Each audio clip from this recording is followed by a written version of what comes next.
Hello everyone. My name is Kitty Tripathi and I am faculty of Electrical Engineering Department, BBD and IIT Lucknow. We are moving forward with this recording of subject Power System 2 with AKTU code KEE601. In continuation with previous lectures, let us begin with Introduction to Sequence Components. Now, let us quickly recall what we have discussed in previous lectures in this module of Power System 2. So, in previous lectures we have discussed basically two important things. First thing was how to represent entire calculation of power system through per unit systems. Why were we using per unit system?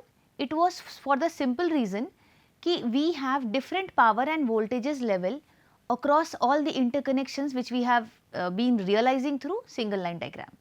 So, what was the issue?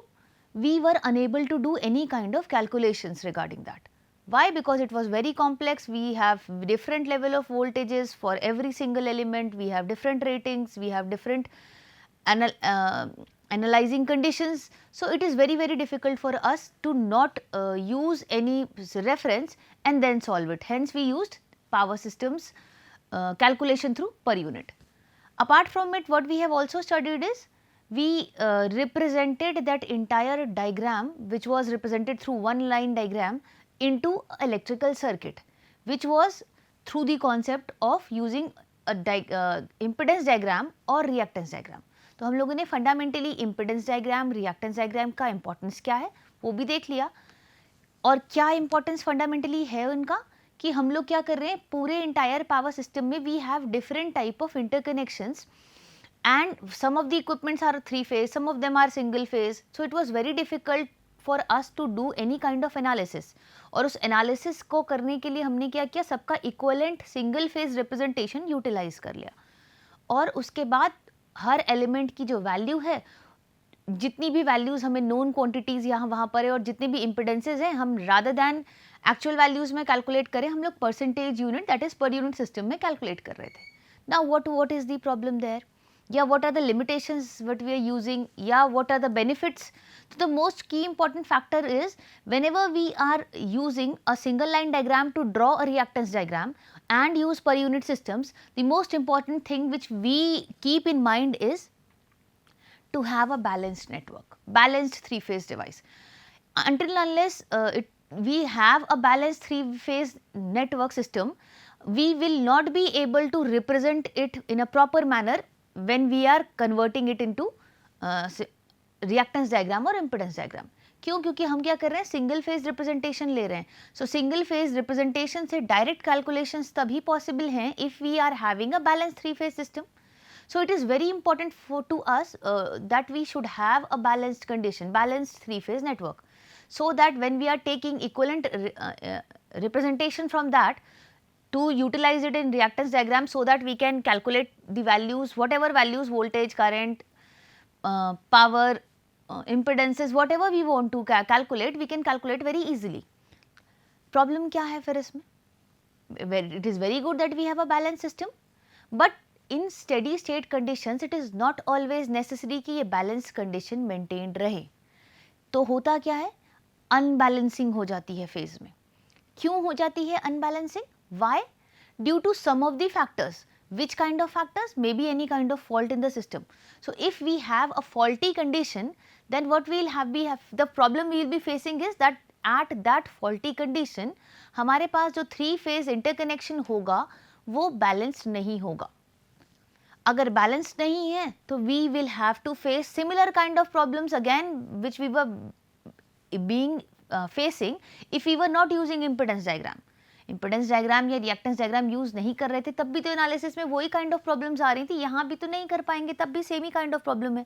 So we are stuck with a problem कि if we are having an unbalanced operation due to some or the other reasons, there are many situations where unbalancing occurs. The primarily factor is short circuit faults. So there are many reasons जहाँ पर क्या हो रहा है unbalancing हो जा रही है. थ्री फेज जो बैलेंस्ड कंडीशन है वो बैलेंस कंडीशन नहीं रह रहा है. अब बैलेंस कंडीशन नहीं रह रहा है तो हम इक्विवेलेंट डायग्राम जब रिप्रेजेंटेशन में यूज करते हैं then it is even if we utilise it we are not being able to directly calculate any value. So again the purpose is getting defeated. What is the solution? The solution was given by a professor, Dr. Fortis, in the year 1981. What did he said? He said if we have 3 phasors, we have to understand it was in the terms of mathematics. He said that if we have 3 phasor and all the 3 phasors are coplanar, phasor in the sense vector, he was talking about vectors, ठीक है. So they are saying that the 3 set of vectors should be coplanar, and if a 3 set of vectors is coplanar and it is an unbalanced system, we can replace that system with a set of another 3 balanced components. मतलब अगर हमारे पास, we can see this from this example, we have, see here we are representing a balanced network here, and here we see we are representing an unbalanced system. So what are we trying to say यहाँ पर कि we are trying to say कि according to his research for the vector, he said if 3 vectors are coplanar and if they are unsymmetrical, we can represent those vectors into a set of another 3 vectors which are called as symmetrical components. So यहाँ पर हमारा parameters या phasor या vectors किस format में use कर रहे हैं, क्या हम अंडरस्टैंड करने की कोशिश कर रहे हैं, एनालिसिस. तो प्राइमरीली हमारे पास क्या चीज़ है जो फेजर में मिल रही है हमको, that is electrical voltage and electrical current. So what we are trying to say कि अगर कोई अनबैलेंस्ड कंडीशन है तो उसमें इलेक्ट्रिकल वोल्टेज और इलेक्ट्रिकल करंट को हम क्या कर सकते हैं, रिप्लेस कर सकते हैं 3 सेट ऑफ अनदर वेक्टर्स से.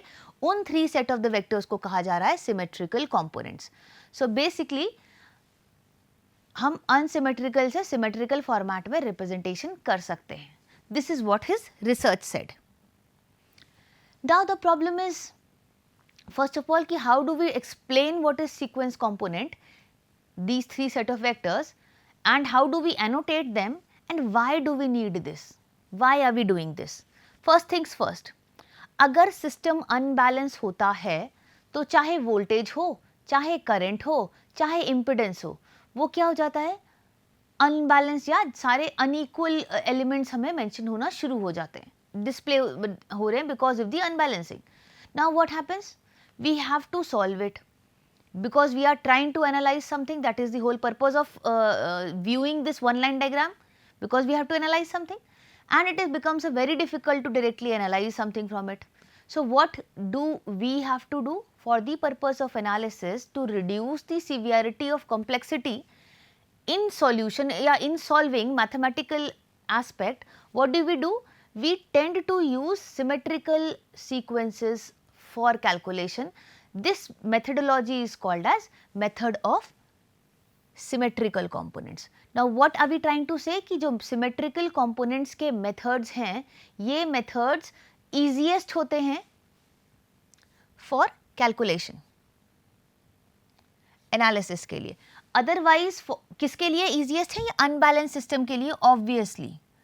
क्यों? क्योंकि हम बैलेंस सिस्टम के लिए तो हमने सिस्टम डिजाइनिंग की ही हुई है, हमने बैलेंस कंडीशन के लिए तो सिंगल फेज रिप्रेजेंटेशन बनाकर रिएक्टेंस डायग्राम बनाना तो सीखा ही है. प्रॉब्लम तो तब थी जब किसी पर्टिकुलर कंडीशन में अनबैलेंस्ड आ जाती है. And why are we bothered about this unbalanced term specifically so much. हम इस कोटेड टर्म बार बार अनबैलेंस्ड क्यों इतना इंपॉर्टेंट है unbalancing? It is due to the reason that there are huge number of factors which lead to this unbalancing. तो ऐसा तो हम नहीं कर सकते हैं कि एनालिसिस में we will leave that points as singular points कि यहाँ पर अनबैलेंसिंग हो रही है, we will not be able to calculate, बल्कि we definitely have to specifically calculate जहाँ पर अनबैलेंसिंग हो रही है, because that is the condition which is having some kind of fault in the system. And अगर सिस्टम में fault है तो we have to analyse what is the value of voltage, what is the value of current at every single node or point of the network. So it is very important for us to analyze.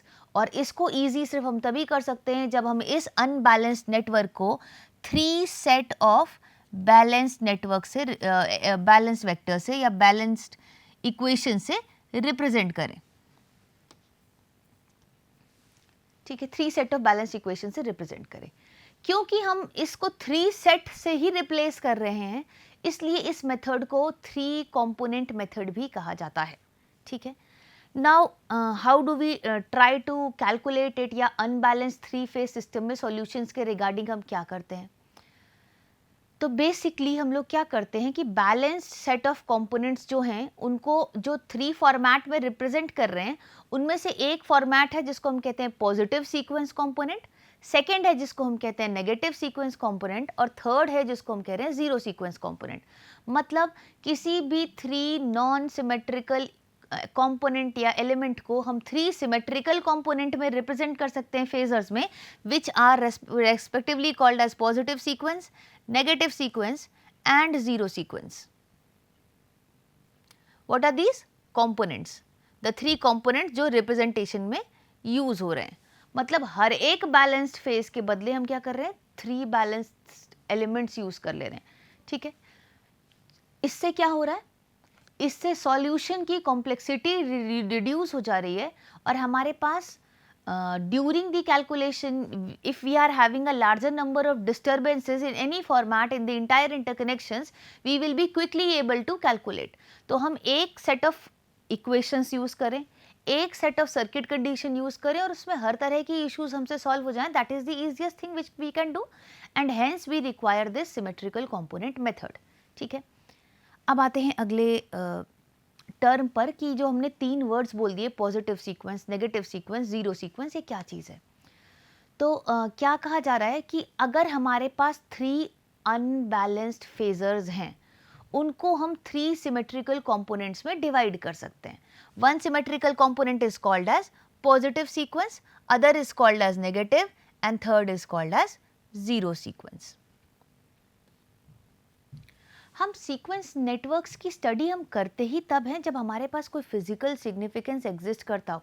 हम replace ही तब कर, देखो जब भी कभी unbalanced conditions में unbalanced phasor से phasor को बैलेंस करने के लिए सिमेट्रिकल कंपोनेंट्स का यूज करना होता है, तो we have only two set of requirement which is to be fulfilled.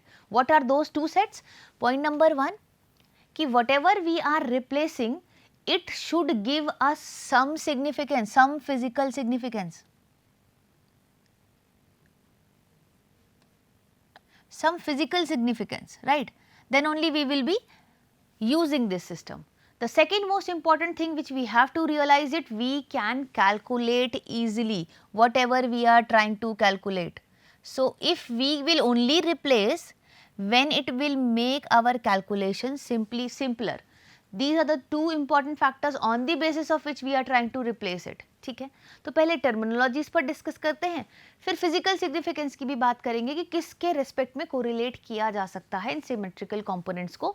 किसी न किसी फिजिकल सिग्निफिकेंस के अकॉर्डिंगली हम इसे जज कर रहे हैं, तो क्या है वो physical significance?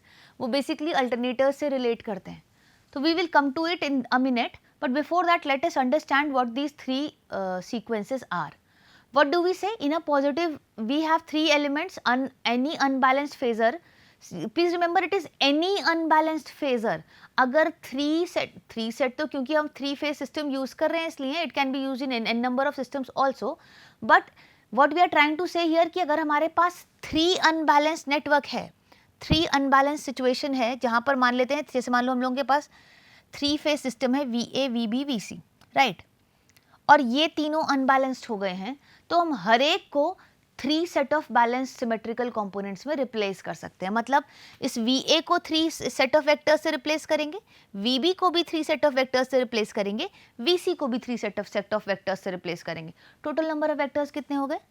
3 + 3 + 3. As of now you must be thinking कि are we trying to simplify or complicate? Three set of equations को सॉल्व करना आसान है कि उसको 3 को 9 बना के सॉल्व करना आसान है? So why are we complicating? No, we are not complicating. We will get to that in a minute, but this is the only method which makes it very simply. And yes, it is at one go you will feel कि it is much easier na to solve 3 equations rather than solving 9 equations. So don't worry, we will be solving 3 equations only and calculate all those values. That is the beauty of this method, that it is although utilizing 9 set of vectors, but still we can calculate every single thing with the respect of 3 set of vectors only, that are called as reference set. तो वो reference set of reference vectors को utilize कर we can easily calculate all those 9, otherwise we have to calculate 9 setup, because एक 3 phase system को हर एक phase को 3 set of vectors में divide करेंगे तो 9 ही तो हो रहा है सिस्टम. तो उन 9 के बजाय what we will do here is we will take 3 set of vectors as a reference and remaining 6 we will calculate on the basis of that 3 reference vectors. That means कि 3 ही सेट हमें solve करना है, total 9 का जानकारी हम उस 3 vectors से निकाल ही लेंगे. ठीक है. And what are those 3 vectors? Those 3 vectors are this positive sequence vector, negative sequence vector and zero sequence vector. Let us see that one by one. Here you can see 3 diagram labeled as A, B and C and D. The diagram A, what we can see here is the original network या original जो आपको phase differences और phase sequence जो mention हो रही है वो original system में given है यहाँ पर for a balanced condition. What is this showing? कि phase A is the, if we consider phase A as a reference phase, then phasor number B is 120 degree lagging with phase A and phasor C is 120 degree leading. ठीक है. ये reference sequence है reference set का. अब यही situation phase A B C अगर unbalanced हो जाएं तो हम क्या करेंगे, इन अनबैलेंस्ड वेक्टर को 3 डिफरेंट सेट ऑफ वेक्टर्स में रिप्रेजेंट करेंगे. What are those 3 different set of vectors? One is called as positive sequence, other is called as negative and third is called as zero sequence vector या zero sequence component. How do we realise this positive sequence? Positive sequence means the 3 set of vector which is a balanced vector set is having same phase sequence as that of original system. तो यहाँ ये 3 diagram दिख रहे हैं B, C और D. इसमें ये diagram number B है, आप इसको ऑब्जर्व करिए तो यहाँ पर 3 सेट ऑफ पहले तो वेक्टर्स से रिप्रेजेंट किया है, क्योंकि हमने इसको ओरिजिनल से के बजाय हमने क्या किया, बैलेंस सेट में रिप्लेस किया है. हैंस यू कैन सी यहाँ पर एक सबस्क्रिप्ट में एक एलिमेंट और बढ़ जा रहा है, एक अल्फाबेट या न्यूमेरिकल और वैल्यू और बढ़ जा रही है 1 2 3 है ना, या 1 2 0. तो 1 denote it is denoting it is something different. We are considering that symmetrical value, symmetrical phasor element. So this is VA1, this is VB1, this is VC1. Now see here also these 3 vectors are balanced, they are having same phase but having phase sequence same as original unbalanced system. Similarly, diagram number C ko if we observe, see it is having reverse sequence. Sequence is reversed, opposite phase sequence है. Original sequence के phase sequence के opposite हो रहे हैं 3 set of vectors that are called as negative sequence. And what are zero sequence networks? तो zero sequence networks का मतलब वो 3 फेज जो वेक्टर्स हम रिप्रेजेंट कर रहे हैं, जो बैलेंस्ड वेक्टर होंगे, वो तीनों के तीनों सेम ही फेज में है, सेम ही मैग्नीट्यूड है. सो किसी भी अनबैलेंस्ड नेटवर्क को हम 3 सेट ऑफ इक्वेशंस में 3 सेट ऑफ वेक्टर्स में रिप्रेजेंट कर सकते हैं.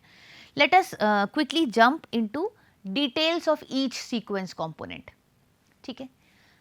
तो क्या बात बोली गई है, पॉजिटिव सीक्वेंस नेटवर्क का जरा 2 डायग्राम आपको स्क्रीन पर दिख रहे होंगे. एक तरफ आपका अनबैलेंस्ड नेटवर्क दिख रहा है, दूसरी तरफ आपका पॉजिटिव सीक्वेंस नेटवर्क दिख रहा है.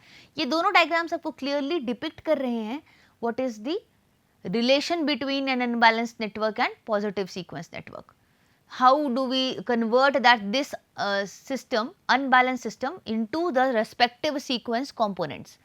सो फर्स्ट थिंग्स फर्स्ट, सबसे पहले अगर हमारे पास कोई बैलेंस्ड 3 फेज सिस्टम है, उसका कोई ना कोई ओरिजिनल फेज सीक्वेंस होगा. तो ओरिजिनल फेज सीक्वेंस जो अनबैलेंस्ड नेटवर्क जो अनबैलेंस हुआ होगा उसका जो कोई बैलेंस कंडीशन में कोई तो सीक्वेंस रह रहा होगा. See here it is VA, here we have written VB and here we have written VC. When it was balanced previously it has a phase difference of 120 and 120. ठीक है. Now let us assume that we will be taking VA as a reference value.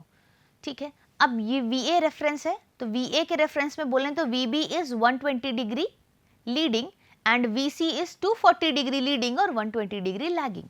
Right? ये phase sequence है. ठीक है. अब क्या बोल रहे हैं कि ये सिस्टम अनबैलेंस हो जाए।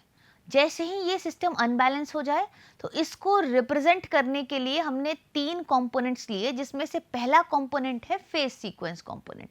इस फेज सीक्वेंस कंपोनेंट में क्या करेंगे, ये जो ओरिजिनल सेट ऑफ वेक्टर्स हैं represented by VA, VB and VC, ये ओरिजिनल सेट ऑफ कंपोनेंट्स को हम क्या करेंगे, यूज करेंगे सेम ही सीक्वेंस में for another 3 set of vectors. अब ये अनदर 3 सेट ऑफ वेक्टर्स क्या है, ये अनदर 3 सेट ऑफ वेक्टर्स वो वेक्टर्स हैं जिनका मैग्नीट्यूड सेम है। They are only displaced by an angle 120 degree, they are in phase 120 degree with each other. And what is the phase sequence? It is same sequence as that of original vector. Original vector में भी phase sequence में क्या था, VA1 was 120 degree lagging by VB1 and VC1 was also 120 degree lagging by VB1 या 240 degree leading या 120 degree lagging. Whatever we want to say, we can say it in the terminology. Please remember, when we talk about the sequences, we are talking about the direction of rotation of vectors. ठीक है, तो depending upon, since angle is measured in anti-clockwise direction, depending upon the anti-clockwise annotation, we go by the term positive, positive, and whenever we are saying negative, that means we are following the clockwise direction. ठीक है, तो उसके हिसाब से भी देखें आप यहाँ पर, तो हम लोगों ने क्या किया, यहाँ पर इस सीक्वेंस में VA1 का वही सीक्वेंस रखा है जो ओरिजिनल सिस्टम के बैलेंस सिचुएशन में जो सीक्वेंस था। VB क्या था, 120 degree, VA is the reference, VB is 120 degree leading from it. So see here also the sequence VB1 is 120 degree leading from it. Similarly, with respect to VA 120 degree, it is lagging VC. Here also we have taken VC which is 120 degree lagging. So हम लोगों ने क्या किया, एक unbalance network को एक component में divide कर दिया जो है पॉजिटिव सीक्वेंस। सेम कहानी नेगेटिव सीक्वेंस के साथ होती है। नेगेटिव सीक्वेंस में सिर्फ हमने क्या किया है, उस 3 फेज बैलेंस नेटवर्क को हमने नेगेटिव सीक्वेंस कंपोनेंट में रिप्रेजेंट कर दिया जहां 120 का डिफरेंस तो मेंटेन्ड है बैलेंस नेटवर्क में अनबैलेंसिंग से। बस क्या हुआ है, जो सीक्वेंस है ओरिजिनल सिस्टम का उसका क्या है, आउट ऑफ फेज हो गया है, यानी अपोजिट फेज सीक्वेंस हुआ है। सी अगर VB 120 डिग्री लीड कर रहा है तो यहाँ we are not following that six. This is the direction of rotation. See here we are taking 120 degree. Here what we are saying, this is the direction of calculation. मतलब हमने negative out of phase sequence consider किया है। 120 degree apart तो हैं, original phasor के exactly opposite है। Zero sequence के लिए क्या बोल रहे हैं हम, जीरो सीक्वेंस के लिए बहुत सिंपल सा एक्सप्रेशन है कि 3 फेज अनबैलेंस सिस्टम जो ओरिजिनल सीक्वेंस रहा होगा, we don't have to consider. इस सीक्वेंस कंपोनेंट में हम क्या कर रहे हैं, सिंपली 3 सेट ऑफ वेक्टर्स से रिप्रेजेंट कर रहे हैं जो सेम मैग्नीट्यूड को होल्ड कर रहे हैं। There is no phase difference between all these 3। याद रखिएगा, जब भी हम लोग सीक्वेंस कंपोनेंट में एनोटेट करते हैं, जैसे मान लो फेज ए है, फेज बी है, फेज सी है, तो इन तीनों को एनोटेट करने के लिए जब हम सीक्वेंस कंपोनेंट में लिखते हैं तो हम लोग साथ में एक सबस्क्रिप्ट में एलिमेंट रख देते हैं 1 या 2 या 0। सिमिलरली बी में भी 1 2 0।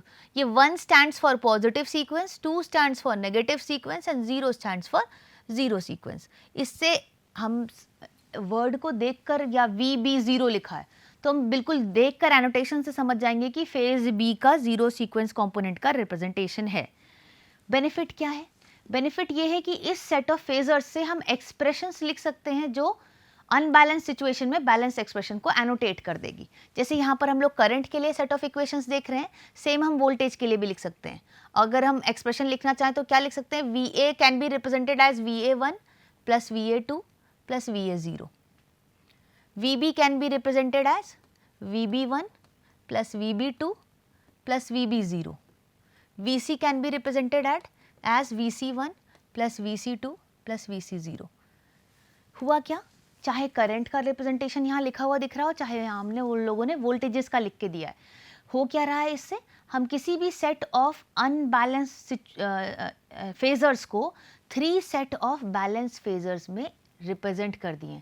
यहाँ पर सिर्फ हमारे पास एक ही प्रॉब्लम है कि 3 इक्वेशंस, 3 अनबैलेंस कंडीशन में 3 वेक्टर थे, उनको सॉल्व करने के लिए हमने 3 इक्वेशंस तो लिए बट 9 वेरिएबल्स ले लिए, VA1, VA2, VA0, similarly with B, similarly with C. Now how to simplify this? We will be discussing that simplification in the next lecture.